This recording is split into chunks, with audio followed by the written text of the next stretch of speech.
നമസ്കാരം. ആഗോള തെമ്മാടി സ്വരൂപം പൂണ്ട് ഇസ്രയേൽ. ഭൂലോക പോലീസ് ചമഞ്ഞ് അമേരിക്ക.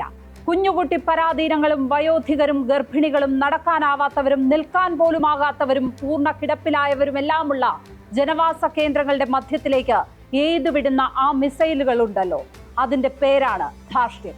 ഇപ്പോൾ ഇസ്രയേൽ ഇറാനിൽ നടത്തുന്നത് മാപ്പർഹിക്കാത്ത യുദ്ധക്കുറ്റമാണ്. കാണിക്കുന്നത് എത്ര ചോര കുടിച്ചാലും മതിവരാത്തവന്റെ ഉന്മാദമാണ്. ആണവായുധം പ്രയോഗിക്കുന്നതിന് തുല്യമാണ് ആണവ കേന്ദ്രങ്ങൾ ആക്രമിക്കുന്നത്. സൈനിക തലവന്മാരെ തെരഞ്ഞുപിടിച്ച് ഇല്ലാതാക്കിയാൽ ഒരു ജനതയുടെ ആത്മവീര്യം അണയില്ല. ഒരു ബിൻ ലാദൻ പോയതുകൊണ്ട് ഭീകര സംഘടനകൾ ഇല്ലാതായിട്ടില്ല. ഒരു സദ്ദാം ഹുസൈൻ പോയതുകൊണ്ട് അമേരിക്കയെ ചോദ്യം ചെയ്യുന്നവരുടെ വംശം കുറ്റിയറ്റില്ല.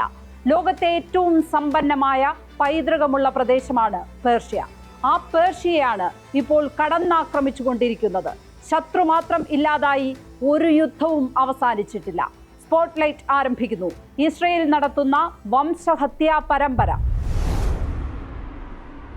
ഇറാന്റെ ആണവ കേന്ദ്രങ്ങളിലെ ഇസ്രയേൽ ആക്രമണം കഴിഞ്ഞ് 3-ാം ദിവസം പ്രസിദ്ധീകരിച്ച ന്യൂയോർക്ക് ടൈംസിന്റെ തലക്കെട്ട് നോക്കുക. Much of Iran's nuclear program remains intact.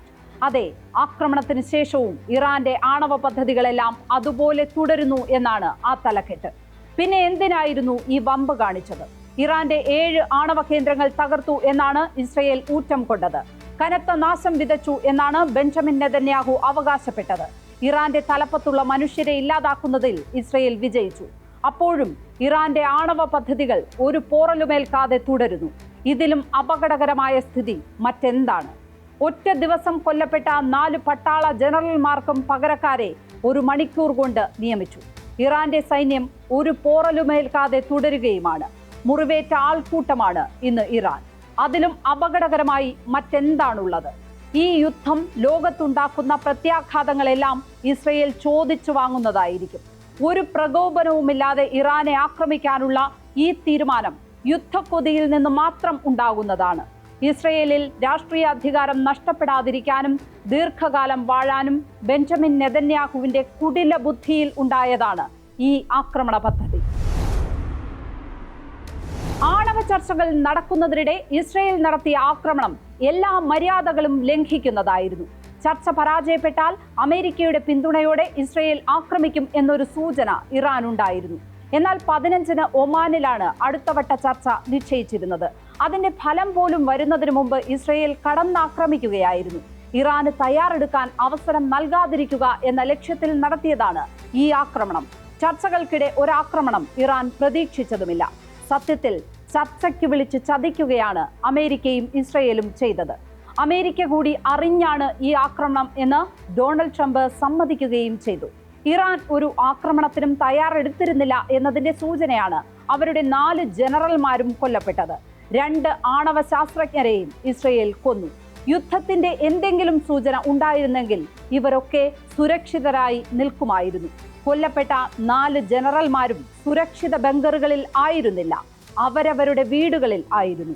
ആണവ ചർച്ച പരാജയപ്പെട്ടാൽ ഇവരൊക്കെ സുരക്ഷിത ബങ്കറുകളിലേക്ക് മാറുമെന്ന് ഇസ്രയേൽ കണക്കുകൂട്ടി. എല്ലാവരും ഒരേ പ്രദേശത്ത് തന്നെ നിൽക്കുന്ന സ്ഥിതിയും ഉണ്ടാകുമായിരുന്നില്ല. ഇതിനാണ് കൊടും ചതി എന്ന് പറയുന്നത്. 15 കേന്ദ്രങ്ങളിലാണ് ഒരേ സമയം ആക്രമണം നടന്നത്. ഇസ്ഫഹൻ, തബ്രിസ്, ഇലം, ലോർസ്റ്റൻ, ഉർമിയ, ഷിരാസ് തുടങ്ങിയ സ്ഥലങ്ങളിലായിരുന്നു ബോംബ് വർഷം. ഇറാന്റെ റഡാറുകളും വ്യോമ പ്രതിരോധ സംവിധാനങ്ങളും ഇസ്രയേൽ മറികടന്നു. പക്ഷേ ഇറാന്റെ വിപുലമായ ബാലിസ്റ്റിക് മിസൈൽ ശേഖരത്തെ ഒന്നും ചെയ്യാൻ കഴിഞ്ഞില്ല. ഇറാന്റെ പ്രശസ്തമായ വ്യോമ പ്രതിരോധം ഇങ്ങനെ ഒരു ആക്രമണത്തിനായി ഒട്ടും തയ്യാറെടുത്തിരുന്നില്ല. അതുകൊണ്ടാണ് ഇസ്രയേലിന് ഒരേ സമയം വിവിധ കേന്ദ്രങ്ങളിൽ കടന്നുകയറാൻ സാധിച്ചത്. ഉന്നത കമാൻഡർമാരെ വരെ വധിക്കാൻ സാഹചര്യം ഒരുങ്ങിയതും ഇറാൻ ഒട്ടും തയ്യാറെടുത്തിരുന്നില്ല എന്നതുകൊണ്ടാണ്. ഇറാന് ഇന്റലിജൻസ് വീഴ്ച ഉണ്ടായി എന്നത് 100 തരം. അതോടൊപ്പം തന്നെ ഇസ്രയേൽ കാണിച്ചത് കൊടും ചതിയുമാണ്. ചർച്ചയ്ക്ക് വിളിച്ച ശേഷം ആക്രമിക്കുന്ന ക്രൂരത ചെയ്യാൻ ഇസ്രയേലിനല്ലാതെ മറ്റൊരു രാഷ്ട്രത്തിനും കഴിയില്ല. പരമോന്നത നേതാവ് അയത്തുള്ള അലി ഖമനേയി ഇപ്പോൾ സുരക്ഷിത കേന്ദ്രത്തിലാണ്. ഖമനേയി രാജ്യത്തെ അഭിസംബോധന ചെയ്തതും ഈ കേന്ദ്രത്തിൽ നിന്നാണ്. ഇറാനുമേൽ ഇസ്രയേൽ യുദ്ധം പ്രഖ്യാപിച്ചു എന്നാണ് ഖമനേയി പറഞ്ഞത്. അതിനർത്ഥം ഇറാൻ യുദ്ധം ആരംഭിക്കാൻ പോവുകയാണെന്നാണ്. ഇനി സമാധാനത്തിന്റെ വഴിയില്ല എന്നാണ് ആ സന്ദേശം. ഇതോടെ ആണവായുധ നിർവ്യാപന കരാറിൽ നിന്ന് ഇറാൻ പിന്മാറും, ആണവ പദ്ധതികളുമായി മുന്നോട്ടു പോകും. എന്താണോ ഇസ്രയേലും അമേരിക്കയും ഭയപ്പെട്ടത് അതുതന്നെ സംഭവിക്കാൻ സാഹചര്യം ഒരുങ്ങും. എത്ര ശക്തമായി ഉപരോധിച്ചാലും ഒരു കോട്ടവും സംഭവിക്കില്ല എന്നതിന്റെ ഉദാഹരണമായി ഇറാനും റഷ്യയും മുന്നിലുണ്ട്. ബെഞ്ചമിൻ നെതന്യാഹു തന്നെ സമ്മതിച്ച ഒരു കാര്യമുണ്ട്. 9 ആറ്റം ബോംബുകൾ നിർമ്മിക്കാനുള്ളത്ര യുറേനിയം ഇറാൻ സമ്പുഷ്ടീകരിച്ചു കഴിഞ്ഞു എന്നായിരുന്നു ആ വെളിപ്പെടുത്തൽ. അമേരിക്കയും ഇസ്രയേലും കരുതിയതിലും വേഗത്തിലാണ് ഇറാൻ ലക്ഷ്യത്തിലെത്തിയത്. ഇരു രാജ്യങ്ങളുടെയും കണക്കു പുസ്തകത്തിൽ യുറേനിയം സമ്പുഷ്ടീകരണത്തിന്റെ പ്രാഥമിക ഘട്ടത്തിൽ മാത്രമായിരുന്നു ഇറാൻ. പ്രതിരോധ വിദഗ്ധർ പറയുന്ന കണക്കനുസരിച്ച് 9 അല്ല 10 ആറ്റം ബോംബ് നിർമ്മിക്കാനുള്ളത്ര യുറേനിയം ഇറാൻ സമ്പുഷ്ടീകരിച്ചു കഴിഞ്ഞിട്ടുണ്ട്. 2 ആഴ്ച കൊണ്ടോ 2 മാസം കൊണ്ടോ ആണവായുധം ഉണ്ടാക്കാം എന്ന നിലയിലെത്തി എന്നാണ് റിപ്പോർട്ടുകൾ.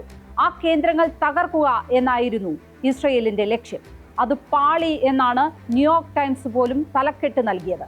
ഇപ്പോൾ നടത്തിയ ആക്രമണം ലക്ഷ്യം കണ്ടിരുന്നെങ്കിൽ ഒരുപക്ഷെ ആണവ വികിരണം ഉണ്ടാകുമായിരുന്നു. ഹിരോഷിമയ്ക്കും നാഗസാക്കിക്കും 80 ആണ്ട് പൂർത്തിയാവുകയാണ്. മറ്റൊരു ആണവ സ്ഫോടനത്തിനാണ് ഇസ്രയേൽ വഴിയൊരുക്കിയത്. ഇസ്രയേലിന്റെ യുദ്ധഭ്രാന്തിനെ അടക്കി നിർത്താൻ പറ്റിയ ഒരു ലോക നേതാവും ഇപ്പോഴില്ല. അതാണ് ഏറ്റവും സങ്കടകരം. സ്പോട്ട്ലൈറ്റ് ഇനി മറ്റൊരു വിഷയവുമായി നാളെ ഇതേ സമയം. നമസ്കാരം.